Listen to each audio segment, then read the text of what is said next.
Hey Embers, welcome back to the channel and welcome back to another comparison video from me.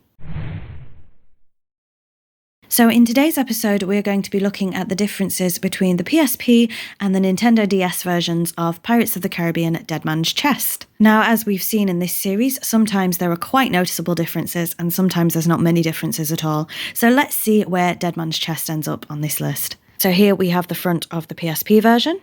And here is the front of the Nintendo DS version. Bringing them back together, the picture is exactly the same. However, it has of course been adjusted for the different sizes there. So this is what the side of the PSP version looks like. And here we have the DS version. So bringing them back together, they are quite hard to compare. I like how the PSP version extends the picture round, whereas the DS version just has the logo. But I do like how the logo looks, so a little bit of a hard comparison there. And then here is the back of the PSP version, so let's move in a little bit. Prepare to save your soul, we have a screen grab there. Defeat swarms of enemies in your quest for the legendary Dead Man's Chest. Fight the undead in a battle for your soul. Clash in epic multiplayer battles on the high seas, based on the blockbuster movie Pirates of the Caribbean Dead Man's Chest. And here is the back of the DS version. I'll just zoom in a little bit. Zoom in.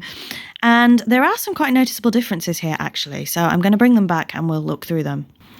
So the background is pretty much the same, but straight away up here it says prepare to save your soul, and on this one it says unleash the pirate in you. The right up here is the same as this one, but they've just put that one together. And then this is almost completely different. So it says explore a world of riches and danger, encounter vicious enemies, battle demented pirates, vicious cannibals and monstrous creatures of the deep as legendary Captain Jack Sparrow, Will Turner and Elizabeth Swann on this epic adventure through the Caribbean. So I actually think that the write-up on the DS version is better than the write-up on the PSP version. 3 screenshots are obviously different as well.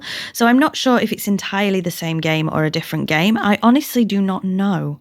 So this is what you're greeted with when you open up the PSP version. We do have a manual, and this is the Nintendo DS version. Again, I do have a manual. It's a little bit battered though. So obviously it's quite unfair to try and compare these two. So let's go straight to the manual. So again, here is the PSP manual, and let's go ahead and do a quick flip through. Again, we're not going to go too in depth on this. We're just going to have a little look round. Quite an in-depth manual actually. You've got the enemies and the allies. I don't recall this game being very long, to be fair. I think I played it years ago, but I can't even remember what platform I played it on, to be honest with you. But yeah, quite an in-depth manual. And there's the back. So then here is the DS manual. Again, mine is quite battered.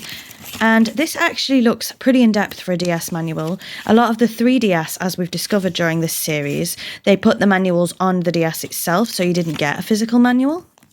So again, I'm quite impressed because this is quite in-depth for a DS manual. Now, we're not going to go through and see if the manual has many differences. I will say this one has a notes section, whereas the PSP one doesn't. So that is a difference. But we'd be here all day if we went through all of the differences in the manual. So I hope you're just happy with the flip through. And there we go. That is the visual comparison, the differences between the two. It's hard to say who wins, but I do think that the PSP edges it just a little bit with its design. And I am a huge Pirates of the Caribbean fan, as you guys know. But to be honest, I cannot recall playing this game at all. I know I have played it years ago, but I can't recall anything about it really. So maybe I need to give it a replay. In terms of PSP, I've never owned a PSP myself, so I've not played this. I've probably played this version, and I'm sure I played it on the PlayStation, probably the PlayStation 2. No, it'd be the PlayStation 3, right? I'm sure I've played it on the PlayStation, but I don't have a copy of it. So in terms of is the game the same, what the graphics look like, I honestly have no idea. So you'll have to let me know if you've played any of them. Thank you very much for watching. That's all that I have for you today. So I hope you've enjoyed this short and sweet video. I do have a playlist for all of my comparison videos. And until next time, bye Embers.